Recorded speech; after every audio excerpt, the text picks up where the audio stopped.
Chers enfants de Notre-Dame-des-Neiges, nous sommes heureux de vous retrouver pour continuer notre approfondissement du Notre Père. Aujourd'hui, nous allons essayer de mieux comprendre la deuxième demande de cette prière pour la dire moins machinalement et en demandant vraiment ce que nous demandons. Nous disons donc que ton règne vienne. Pour bien comprendre cette demande, nous verrons d'abord pourquoi nous demandons cette venue du royaume, puis qu'est-ce que ce royaume dont nous parle tant Jésus, et enfin nous dirons quelques mots sur une fête importante que nous aurons dimanche dans une semaine. Tout d'abord, pourquoi demander à notre Père que ton règne vienne ? Nous savons tous que Dieu est roi depuis toujours et pour toujours. Les psaumes, par exemple, nous le rappellent souvent. Dans le psaume 144, on peut par exemple lire « Je veux t'exalter, mon Dieu, ô roi, et bénir ton nom toujours et à jamais ». Ou au verset 5, on parle de l'éclat glorieux de ta majesté. Mais alors, si Dieu est roi pour toujours, pourquoi lui demander de venir régner comme s'il ne le faisait pas déjà ? Vous le savez bien, depuis la création, nos premiers parents et certains anges ont refusé le règne de Dieu en choisissant de lui désobéir. La haine, le mensonge, la mort et le péché se sont alors répandus sur la terre. On peut lire en effet dans la Genèse, « Dieu dit à l'homme, parce que tu as écouté la voix de ta femme et que tu as mangé de l'arbre au sujet duquel je t'avais donné cet ordre, tu n'en mangeras pas. Le sol est maudit à cause de toi. C'est par un travail pénible que tu en mangeras tous les jours de ta vie. » Mais alors, le royaume de Dieu est-il perdu ? Non, grâce à Dieu notre Père, si bon, si aimant, qui nous envoya son Fils Jésus pour rétablir son règne d'amour, de vérité, de justice et de sainteté.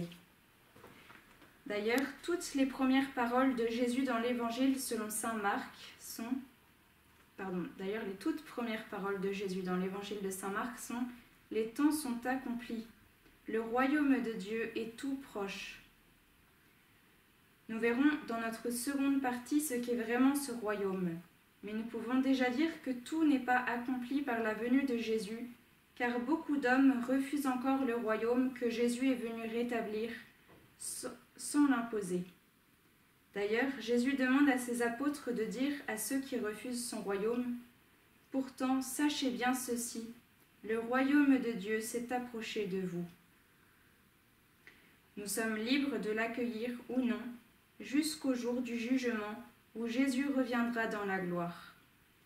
C'est ce que nous allons maintenant voir dans notre deuxième partie. Qu'est-ce que le royaume ? Vous vous en souvenez, Jésus parle beaucoup du royaume dans l'Évangile.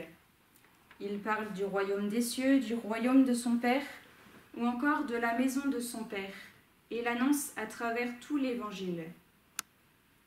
Par ces enseignements, nous comprenons, comme nous le dit saint Paul aux Romains, que le règne de Dieu est justice, paix et joie dans l'Esprit Saint, et comme le dit Jésus à Pilate, « Mon royaume n'est pas de ce monde ». Nous allons maintenant voir que ce royaume se réalise en premier et totalement en Jésus, puis en ceux qui l'accueillent, et enfin, il sera accompli en plénitude après le jugement dernier. Donc tout d'abord, le royaume se réalise en Jésus. Le COC, au numéro 2816, nous dit « Le royaume de Dieu s'est approché dans le Verbe incarné. Il est venu dans la mort et la résurrection du Christ. Le royaume de Dieu vient dès la Sainte Seine et dans l'Eucharistie. Il est au milieu de nous. » Jésus vient rétablir le lien entre Dieu et nous qui avait été coupé au moment du péché originel. Il vient annoncer cette bonne nouvelle et par sa mort, sa résurrection et son ascension, il nous ouvre à nouveau les portes du royaume. Ensuite, le royaume se réalise dans ceux qui l'accueillent. C'est cette réalité que Jésus a aussi voulu nous faire comprendre tout au long de sa vie. Par exemple, à la question des pharisiens lui demandant quand va venir le royaume de Dieu ? Jésus répond, le royaume de Dieu ne doit pas venir ostensiblement. On ne dira pas non plus, le voici ou le voilà, car déjà le royaume de Dieu est au-dedans de vous. Ainsi, le royaume de Dieu peut grandir par ceux qui écoutent et suivent Jésus. Jésus nous a même laissé le mode d'emploi pour cela. Il avait dit à ses disciples, « Laissez les petits enfants venir à moi. »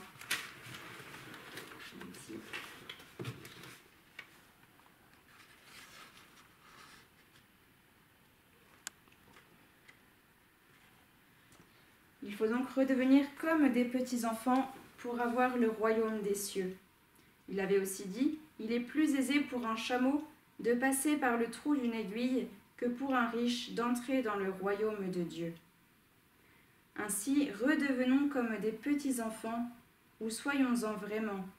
Que notre cœur se fasse tout petit devant Jésus. Adorons-le et suivons ses conseils. Ensuite, Jésus, dans son enseignement, nous a laissé les 8 béatitudes, dont la récompense est le royaume de Dieu. Nous avions vu l'année dernière qu'elles sont comme le code de la sainteté, donc le code pour entrer dans le royaume de Dieu. Vous pouvez les relire en Saint Matthieu au chapitre 5, les versets 3 à 12. En plus du code du royaume, Jésus nous a laissé le moyen, la force pour vivre ses commandements dans la très sainte Eucharistie. Avant la communion, nous redisons l'Agnus Dei, l'agneau de Dieu, et nous disons la 3e fois, Agneau de Dieu qui enlève les péchés du monde, donne-nous la paix.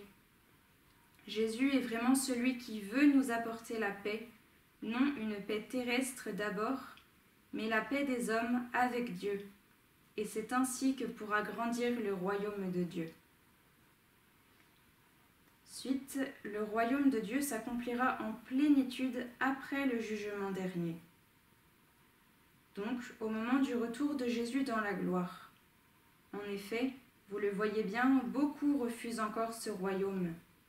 Jésus est venu nous le redonner, mais libre à chacun de l'accueillir, comme nous l'avons vu.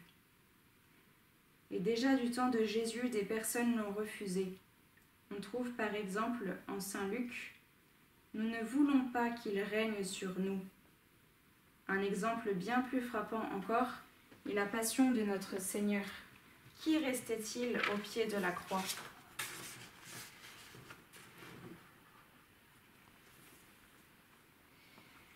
Il restait la Sainte Vierge, quelques saintes femmes et Saint Jean. Vous le savez, Judas a trahi son maître. Caïphe et Pilate l'ont condamné. La foule a hurlé « Crucifie-le » et ses bourreaux l'ont maltraité. Jésus est mort, puis il est ressuscité. Puis, au moment de son ascension, il nous a ouvert les portes du ciel. Et enfin, à la fin des temps, il reviendra dans la gloire. Là, il y aura le jugement dernier, et le royaume de Dieu viendra en plénitude. Il faut bien préciser ici que ce royaume n'est pas un royaume terrestre, mais céleste. Sa beauté, la paix et la joie qui y régneront sont au-delà de toutes nos plus belles imaginations. Nous devons profondément désirer ce royaume et demander qu'il arrive vite. Pas même le Fils, mais seul le Père, notre Roi, notre Dieu, connaît le moment où il viendra.